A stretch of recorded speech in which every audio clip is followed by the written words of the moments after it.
Posible nga ba na i-trade ng Barangay Ginebra itong si Maverick Misi dito sa Northport Batang Pier para dito kay Arvin Tolentino?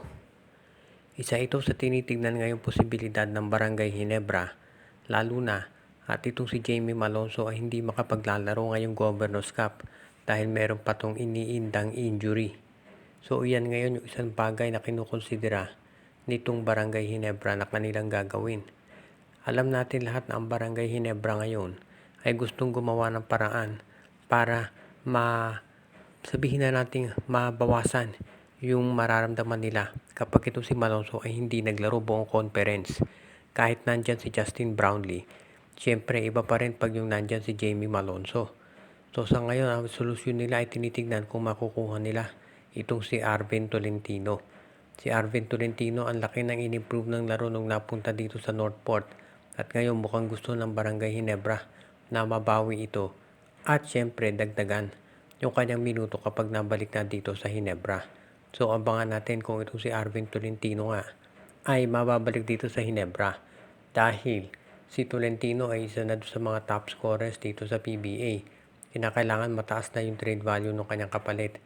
At mukhang ang tinitignan nga ng Ginebra ay itong si Maverick Misi.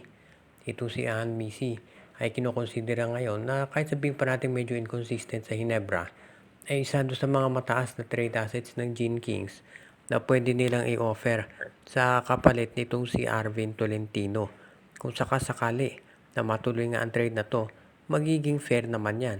Dahil alam natin si Maverick Misi nga madalas ginagamit pang starter ni Coach Tim Cone. Kaya sa tingin ko hindi naman masasabi na lopsided kung sakaling i-trade nitong si Arvin Tolentino at si Maverick Misi. At sigurado maa-approve yan. Mukhang nalalapit na yung paglipat nitong si Vic Manuel dito sa Northport Batang Pier. At ang mangyayari, itong si Cade Flores ang ipapalit dito kay Manuel. Ibig sabihin yan, itong trade kay William Navarro mukhang matutuloy pa rin. Pero magiging si Jeron Teng ang kapalit yan. At ito naman si Vic Manuel, si Cade Flores. So mukhang ganyan ang lalabas. Itong si Vic Manuel, alam natin na wala doon sa rotation ng San Miguel Beer nung si George Gallant ang nag-take over. Kaya hindi na nakagugulat na ito ay matitrade na. Aabangan na lang natin kung saan at kung kailan. Pero ngayon ang matulog daw ay siya mapdadala dito sa Northport Batang Pier. At ang ipapalit nga ay yung batang big man nitong kuponan ni Coach Bonita na si Cade Flores.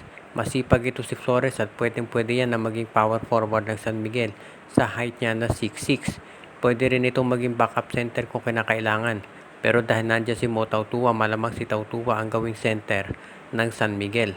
Sa ngayon, titignan din natin kung ano ang gagawin nitong SMB pagdating dito sa kanilang iba pang pagkukulang, lalo na dito sa point guard dahil mukhang si Cedric Bearfield ay hindi muna mapupunta sa kanilang lineup. So abangan natin kung itong San Miguel Beer ay gagawa na ng aksyon. Marami nagsasabi na dapat gumawa na ng trade ng SMB, pero parang wait and see pa rin sila. Dito kay Vic Manuel, sa tingin ko umiintay lang yan ng tiempo dahil sa totoo lang, hindi ko nakikita na si Vic Manuel ay mananatili dito sa lineup ng San Miguel Beer kapag nagsimula na itong ating bagong PBA season dahil talagang hindi na to ginagamit ni Coach George Gallant at mas pinipili pa niya itong si Don Troliano na gaming power forward kahit ito ay undersized. Yan nga isa sa dahilan kung bakit sila natalo. So abangan natin kung anong adjustment ang gagawin nitong San Miguel Beer ngayon, lalo na at nangangailangan sila ng mas magagaling o mas matatangkad at mas mga bata na mga stretch 4. Pumirma na ng 2-year contract itong si Cedric Bearfield dito sa Blackwater Bossing. Pero yung kanyang kontrata ay merong player option doon sa second year nito. Ang ibig sabihin yan, sa first year, maglalaro si Bearfield dito sa Blackwater Bossing. Doon sa second year, may option si Bearfield na magpatuloy na maglaro dito sa Blackwater Bossing o di kaya ay pumasok sa free agency. So baka ganyan ang mangyari dito. Kung inyong maaalala, merong mga lumabas na reports noon galing sa insiders na ang gagawin daw ng San Miguel, ida-draft si Bearfield after 1 year. So baka ganito kaya yung magiging sitwasyon dyan.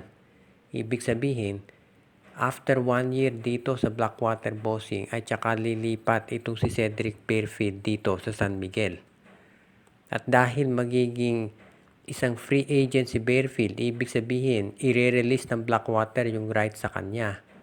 Baka saka ito lumipat dito sa San Miguel o sa TNT o sa kahit ano pa mang koponan. Iyan ngayon ang titignan nating maigi dito. Pero kung ikaw ang Blackwater, at least masaya ka na kahit papaano pumirma ng 1-year contract ito si Cedric Barefield doon sa iyong lineup. So tignan natin kung ito'y matutuloy nga. Well, actually, pumirma na ng kontrata. Pero tandaan natin si Brandon Rosser, pumirma rin ng kontrata dito sa Blackwater Bossing. Pero after one conference, na-trade na rin. So, abangan natin kung ano magiging sitwasyon. Pero for now, isa ng miyembro ng Blackwater Bossing, ito si Cedric Barefield. At sigurado na susubaybayan ng marami kung ano ang magiging performance ng nasabing player dahil yun ang magdedetermina kung saang team siya mapupunta at syempre yung mga teams na mag-aagawan sa kanya. Mukhang nagkakaroon ng pagtatalo dito sa TNT Tropang Giga pagdating dito kay Robert Bolick. Dahil mukhang determinado ang TNT na makuha na serbisyo nito pero ayaw pa siyang pakawalan nitong NLEX Road Warriors. Alam natin na ang NLEX ngayon bago coach si Jong Wichiko at syempre gusto ni Coach Jong na mabigyan muna siya ng pagkakataon na ma-handle ito si Bolick. Dahil alam natin na medyo disappointing yung naging performance ng NLEX at sa ilalim ni dating coach Frankie Lim. So sa ngayon si Jong Wichiko gusto na bigyan muna siya ng pagkakataon para ipakita kung ano ang kaya nilang gawin. Pero mukhang itong TNT gusto na raw makuha itong si Robert Bolick pagkatapos makita yung naging build up dito sa Barangay Ginebra. Alam natin na itong Ginebra grabe ginawang pagpapalit ng tao.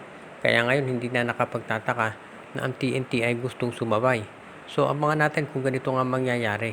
Kung sakasakali na ang TNT ay magawa ng paraan itong MVP group para maayos ang sitwasyon dito. Sa tingin ko kasi ang TNT eventually talaga dyan babagsak si Bolick. Ang tanong na lamang ay kung kailan. Mukhang ang gusto nitong si Coach Chot Reyes ay as soon as possible ay makuha na nila itong si Robert Bolick para sila ay magkaroon na ng mas competitive na sabihin nating tsansa dito sa Governor's Cup. Lalo na nga at wala itong si Mikey Williams at itong si Brandon Ganuelas Rosser. Hindi pa rin tiyak kung ilang percent ng ready itong si Boy Eram. At yan ang aabangan natin. Alam natin na nag-champion ang Meralco. Pero sa totoo lang, priority at flagship team pa rin ng MVP group ang TNT Tropang Giga. So sa tingin ko kung hihilingin talaga ni Coach Chot Reyes na itong si Robert Bolick ay mapupunta at mapupunta yan dito sa TNT. Dahil nakita nga natin silang Batak ayaw ibigay ni Jeffrey Cariaso, ang nangyari nung bandang huli ay binigay na rin. Shoutout kay Joseph Pineda, Edgardo Torres, Eduardo Monsales, RG Bueno at Dalina family, Joshua Giray, Espejo at Rosales family, Katsakino Dukusin. Pinabati din natin si Kuya Mike TV, Anthony Alon family, pati na rin si Renato, Marcia, Renren, Junjun at Linlin Dineros. Pinabati din natin si Michael D, Jonel Alagon, Ireneo Salangsang, Alicia Garcia, Edwin Carmona Jr., pati na rin si Jason Mendoza, Enju, Dexter Domer, at ang iba pa nating taga-subaybay.